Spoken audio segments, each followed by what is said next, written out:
اللہ نے عروج و زوال کے جتنے قصے ہمیں سنائے ہیں، جو بڑی بڑی قومیں تباہ ہوئیں، وہ غربت کی وجہ سے نہیں ہوئیں، ٹیکنالوجی کی کمی کی وجہ سے نہیں ہوئیں، اپنی اخلاقی پستی کی وجہ سے تباہ ہوئیں۔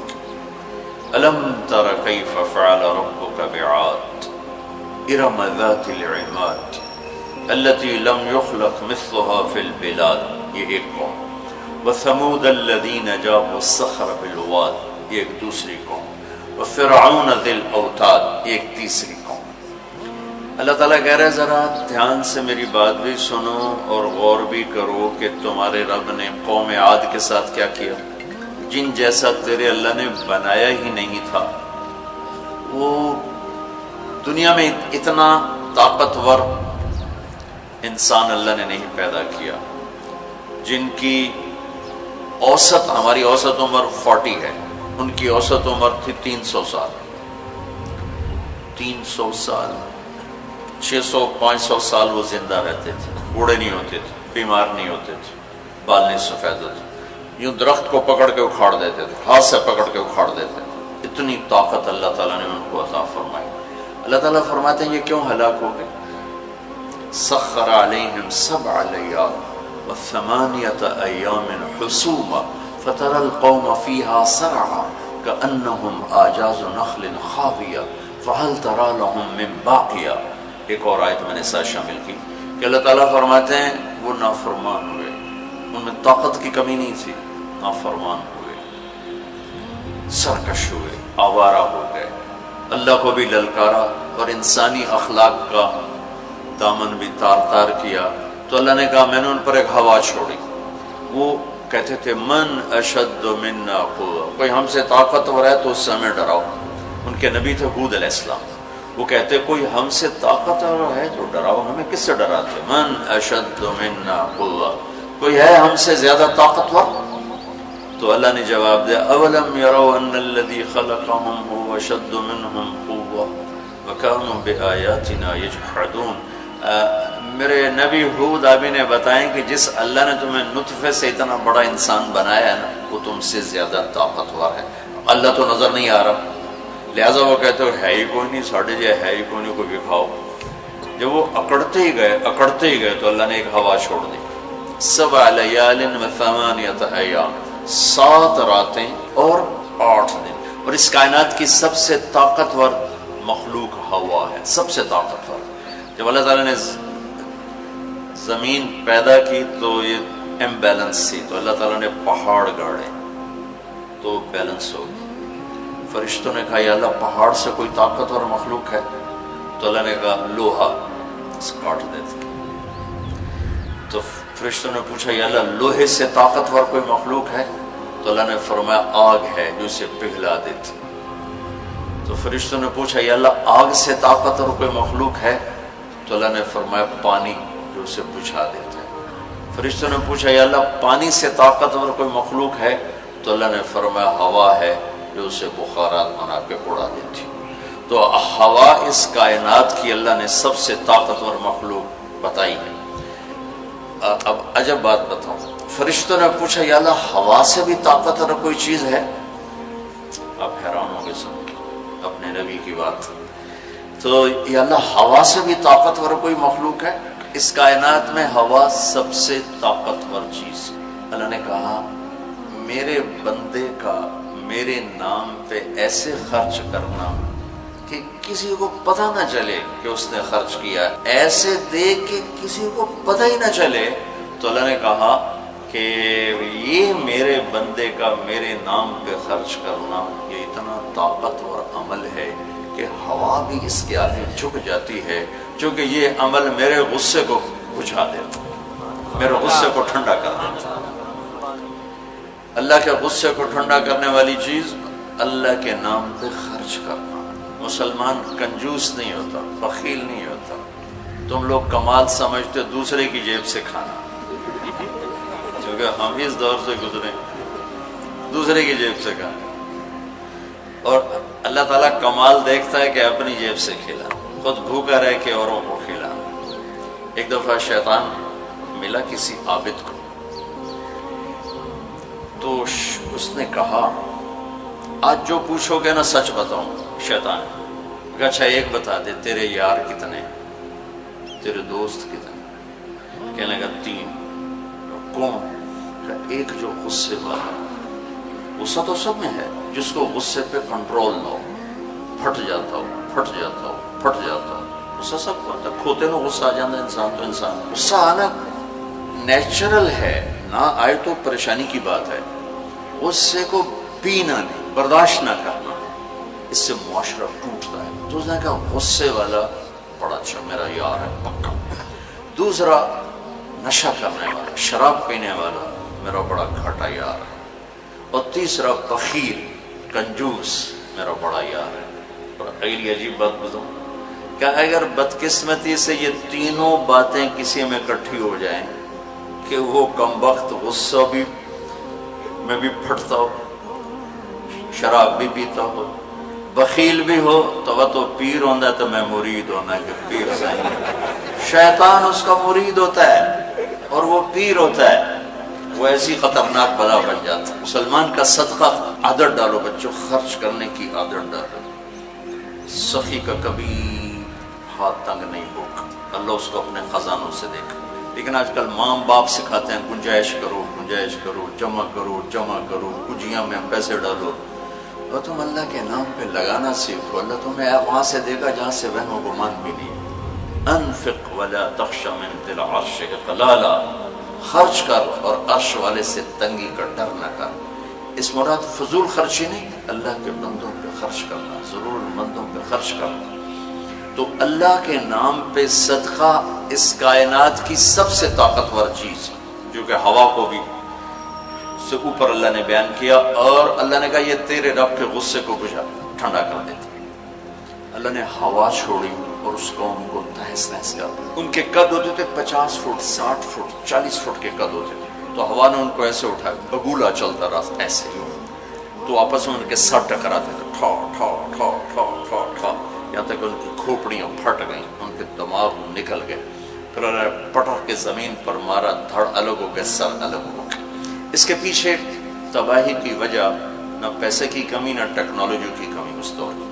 وَثَمُودَ الَّذِينَ جَابُوا الصَّخْرَ بِالْوَادِ, پھر اللہ نے کہا ایک اور قوم آئی جنہیں پتہ چلا کہ ہود علیہ السلام کی قوم پر ہوا چلی تھی, لہذا ہم کیا کریں گے, ہم پہاڑوں میں گھر بنائیں گے.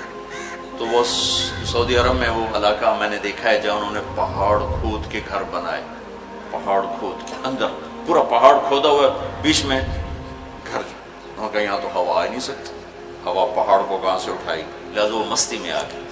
وَثَمُودَ الَّذِينَ جَابُوا الصَّخْرَ بِالْوَادِ, پھر وہ للکارنے لگے لیا ہوا لیا ہوا. تو اب وہ اللہ کو عاجز سمجھا, تو اللہ نے کیا کیا, فانظر کیف کان عاقبۃ مکرہم انا دمرناہم وقومہم اجمعین فتلک بیوتہم خاویۃ بما ظلموا ان فی ذلک لآیۃ لقوم یعلمون وانجینا الذین آمنوا وکانوا یتقون. کیا کیا اللہ تعالیٰ نے, ایک فرشتہ بھیجا جس نے اگر ایک چیخ ماری, آواز بہت طاقت ہے, ساؤنڈ سے کتنی تباہیت. اس نے ایک چیخ ماری, ان کے کلیجے سب کے پھٹ گئے, چہرے ان کے نیلے پڑ گئے, اور وہ ایک دن میں سارے اللہ تعالیٰ نے مٹی کا ڈھیر بنایا, انہیں دفن کرنے والا کوئی نہ بچا.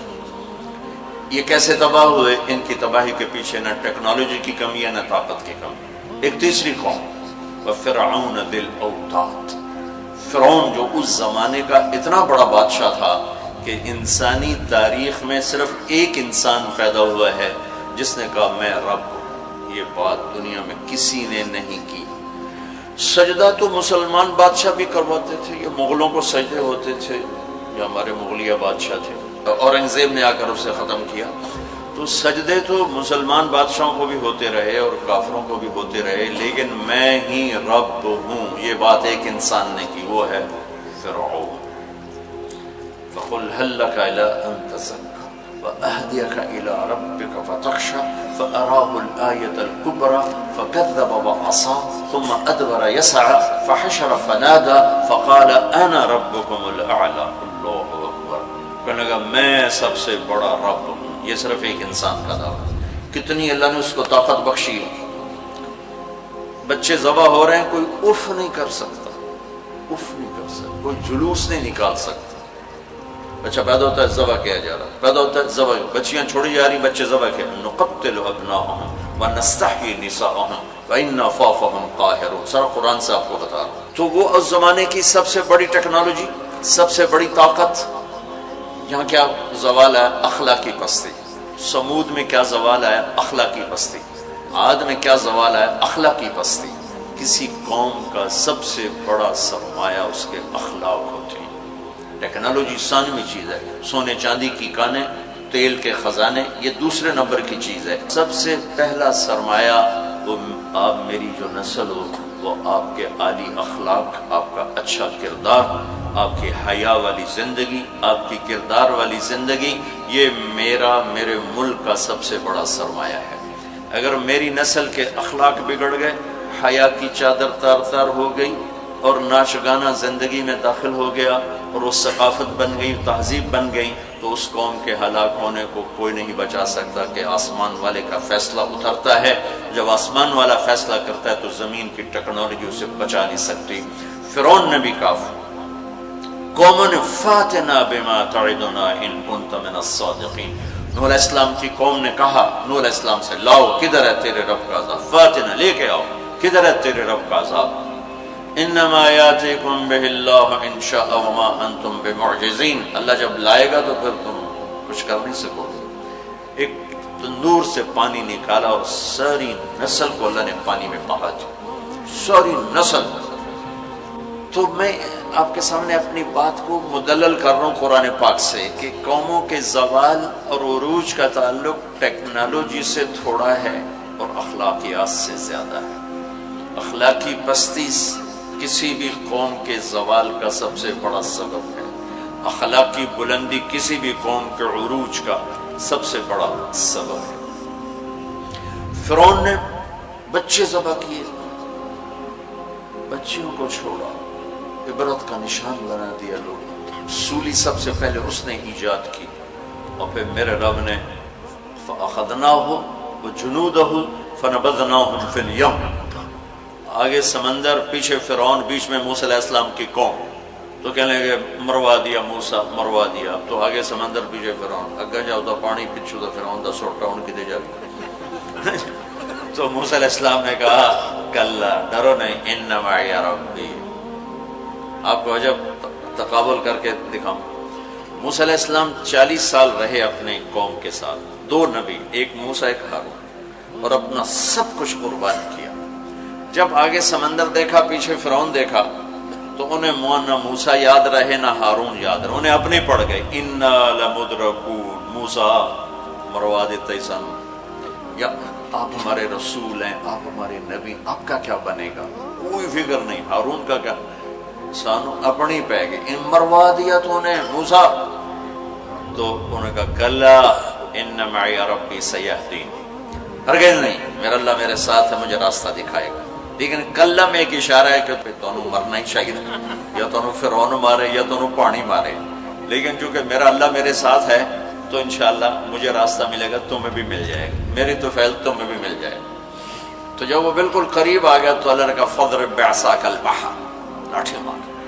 لاٹھی اللہ نے فرعون کے لشکر پہ نہیں مروائی, عجیب بات, کہ پانی پہ لاٹھی مار, بالکل عقل کے خلاف, پانی پہ لاٹھی مار. موسیٰ علیہ السلام نے یہ نہیں پوچھا یا اللہ اب پانی تے سوٹے مارن دا کی مطلب, فرعون دے سرج مروا, کہا نہیں ادھر مار. فانفلق البحر فکان کل فرق کالطود العظیم. میرے رب کی قدرت, ایک دم اس لاٹھی سے ٹھوٹے مارتا سمندر 12 راستوں میں تبدیل ہو گئی, اور سارا پانی ایسے سیمنٹ کی دیوار بن کے کھڑا ہو گیا, کوئی جنبش نہیں. اور 12 قبیلے تھے, 12, تو ہر قبیلہ ایک راستے پہ پانی میں انٹر ہو گیا, بڑی بڑی دیواریں. اب ان کو پریشانی شروع ہو گئی کہ پتہ نہیں نال دیاں دا کی حال ہے. تو اللہ تعالیٰ نے پانی کو ٹرانسپیرنٹ کر دیا, پہلے ہوتا ہے لیکن نظر نہیں آتا نا, تھک ہو. تو اللہ تعالیٰ نے دکھانا شروع کر دیا, تو وہ جا رہا ہے, وہ جا رہا ہے, وہ جا رہا ہے, سب جا رہے ہیں, سب پار نکل گیا تو فرعون کنارے پر آ گیا، انٹر ہوا، اس کے ساتھ اس کا لشکر انٹر ہوا، تو اللہ نے پانی کو حکم دیا تو پانی دوبارہ حرکت میں آیا اور سارا لشکر اس کے اندر ڈوبا، غرق ہوا۔ کہنے لگے ہمیں اعتبار نہیں، دکھاؤ واقعی مر گیا ہے۔ پانی کی موج نے اٹھایا اور باہر پھینک دیا۔ موت کو دیکھ کے نبی بھول گیا 40 سال جنہوں نے محنت کی۔ ہمارے نبی ہجرت کے لیے گھر سے نکلے، جمعہ کی رات 27 صفر، نبوت کا 14واں سال اور جمعہ کی رات تھی۔ تو ابو بکر رضی اللہ تعالیٰ عنہ نے عرض کی یا رسول اللہ میں نے ایک غار ڈھونڈا ہوا ہے، وہاں چل کے چھپتے ہیں، پھر جب ہماری طلب کوئی مدھم ہو جائے گی پھر ہم نکلیں گے۔ چلو اب کبھی آگے چلیں کبھی پیچھے، کبھی ہمارے نبی کے آگے ہوں کبھی پیچھے ہوں، کبھی آگے ہوں کبھی پیچھے ہوں۔ تو آپ نے فرمایا کہ ابو بکر یہ کیا کرو، کبھی آگے کبھی پیچھے، کبھی آگے کبھی پیچھے۔ تو کہنے لگے یا رسول اللہ اخاف الرصد فامشی امامک واخاف الطلب فامشی خلفک۔ یا رسول اللہ جب مجھے یہ خیال آتا ہے کہ آگے کوئی دشمن چھپا ہوا وار نہ کر دے تو میں آگے چلتا ہوں کہ وار میرے اوپر پڑے آپ پہ نہ پڑے، اور جب مجھے خیال آتا ہے کہ پیچھے سے آ کے حملہ نہ کر دے تو میں بھاگ کے پیچھے ہو جاتا ہوں کہ اگر کوئی وار کرے تو میرے اوپر آئے آپ پر نہ آئے۔ انا لمدرکون، ابو بکر کا عمل اور بنی اسرائیل کا عمل آپ فرق دیکھ رہے ہو۔ اگلے دن اچھا ہمارے نبی پنجوں پہ چل رہے تھے، پنجوں پہ، پورا پاؤں نہیں کہ اس زمانے میں کھوجی، جب تک کچی سڑکیں تھی یہ علم تھا، خود ہمارے گاؤں میں کھوجی تھے، کچی سڑکوں پہ پاؤں کے نشان پر چلتے چلتے سینکڑوں میل چلے جاتے تھے۔ ہمارے دادا کے اونٹ چوری ہوئے ڈیرہ غازی خان، چوری ہونا کوئی بڑی بات نہیں تھی، بےزتی سمجھی جاتی تھی اس زمانے میں، فلانے سردار کی چوری ہو گئی، تو وہ کھوجی کو لے کر چلے میاں چنو کے پاس ہمارا گاؤں ہے، وہاں سے چلتے چلتے ڈیرہ غازی خان سے چوٹی پہنچے، پاؤں کا نشان دیکھتے دیکھتے، اور وہاں سے اپنے اونٹ لے کر واپس آئے۔ تو میرے نبی پنجوں پر چل رہے تھے کہ قدم کا نشان نہ پڑے، لہذا جب آپ پہاڑ کے قریب پہنچے، یوں سیدھا پہاڑ ہے بالکل بارش ہو رہا ہے ایسے، جب آپ چڑھنے لگے تو انگلیاں اتنی درد کرنے لگیں کہ آپ سے چڑھا نہیں گیا۔ تو ابو بکر رضی اللہ تعالیٰ عنہ نے آپ کو کمر پہ بٹھایا اور کمر پہ بٹھا کے اس پہاڑ کو اوپر لے کر کے، کبھی اللہ آپ کو لے جائے تو آپ دیکھنا کتنا وہ اوکھا پہاڑ ہے جس پر ابو بکر اوپر لے کر گئے۔ پھر آپ کو باہر بٹھایا، کہا آپ باہر بیٹھیں، خود اندر تشریف لے گئے۔ اندھیرا تھا تو ٹٹول کے سوراخ بند کرنے شروع کیے، روڑے پتھر اس سے۔ اب سوراخ باقی تھے اور روڑے ختم ہو گئے، تو اپنی پگڑی اتاری اور اس کو پھاڑ کے سوراخ بند کیے۔ پھر بھی سوراخ باقی تھے تو کرتا اتارا اور اس کو پھاڑ کے سوراخ بند کیے۔ پھر ایک سوراخ باقی رہ گیا، وہ جس میں سانپ تھا، اس کے اوپر اپنی ایڑی کو رکھ دی۔ پھر عرض کی یا رسول اللہ آپ تشریف لائیں۔ آپ کو اندھیرے میں پتہ نہیں چلا کہ ابو بکر کے نہ پگڑی ہے اور نہ کرتا ہے۔ جب تھوڑی روشنی ہوئی، صبح صادق ہوئی، روشنی ہوئی تو دیکھا ابو بکر کے نہ کرتا نہ پگڑی۔ تو آپ نے کہا ابو بکر تیرا کرتا تیری پگڑی؟ کہ یا رسول اللہ آپ یہ دیکھ رہے ہیں سارے سوراخ تھے، مجھے خیال ہوا کوئی چیز آپ کو تکلیف نہ پہنچائے تو میں نے یہ سارے بند کر دیے۔ تو اس پر ایک دم میرے نبی کی آنکھیں بھر آئیں اور اب بے ساختہ روئے اور ہاتھ اٹھا کر رکھا، یا اللہ میں ابو بکر سے راضی ہوں، تو بھی اس سے راضی ہو جا اور اسے جنت میں میرا ساتھی بنا تھا۔ تو فوراً جبریل آئے اور عرض کی یا رسول اللہ تعالیٰ فرما رہے ہیں کہ ہم ابو بکر سے راضی ہیں اور جنت میں آپ کا ساتھی بنانے کی بشارت دیتے ہیں۔ بنو اسرائیل کہہ رہے ہیں مروا دیا، اور ابو بکر کیا کر رہے ہیں میں آپ کو تقابل کر کے بتا۔ پھر اگلے دن قریش کا کھوجی صرف انگلیوں کو پہچانتا غار سور کی طرف چل پڑا۔ جب وہ چلے تو میرے رب کا غیبی نظام حرکت میں آیا۔ اللہ نے ایک بیل اگائی، وہ کافی کھلی جگہ، بیل اگائی، بیل، اس کے شاخوں کے اندر اللہ نے مکڑیوں کو حکم دیا، انہوں نے جالا بنا دیا، ایک کبوتری نے آ کے انڈے دے دیے۔ کھوجی ٹھیک دروازے پہ لے کے آ گیا، کا پاؤں کا نشان یہاں تک۔ تو اب ابو بکر کے دل پہ کیا گزر رہی تھی؟ وہ قرآن بتاتا ہے۔ بنو اسرائیل کے دل پہ کیا گزری، قرآن نے کہا، انہیں اپنی پڑ گئی، اپنے نبی کی بھول گئی۔ لیکن جب یہاں دشمن سر پہ پہنچا ہے تو ابو بکر کے دل پر کیا گزری اس کو قرآن بتاتا ہے، اذ یقول لصاحبہ لا تحزن ان اللہ معنا۔ جب ہمارے نبی نے اپنے ساتھی ابو بکر سے کہا غم نہ کر اللہ ہمارے ساتھ ہے، غم نہ کر اللہ ہمارے ساتھ ہے۔ یہ غم کا لفظ ہے، خوف کا لفظ نہیں، کہ ڈر نہیں، اللہ ہمارے ساتھ ہے۔ اگر قرآن کہتا لا تخف، ڈرو نہیں، اللہ ہمارے ساتھ ہے، تو ڈرو نہیں کا لفظ بتلاتا کہ ابو بکر کو اپنی پڑ گئی، یار میرا کی بڑھنا ہے۔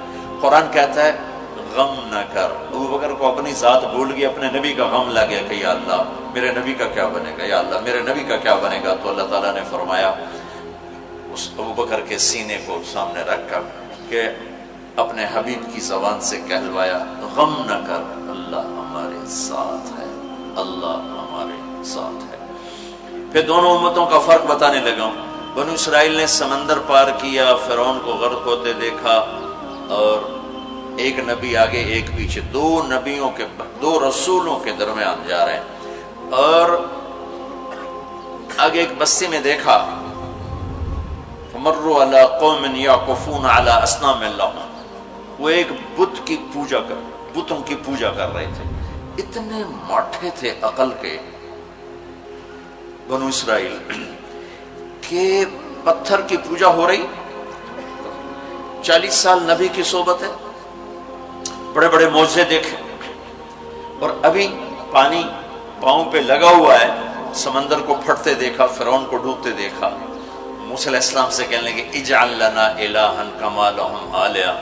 موسیٰ علیہ السلام جی ہماری ایک درخواست، کہنے لگے کیا اے جو ہے خدا سانو ہی لے دے، ایسے میں انہوں متھا ٹیکی۔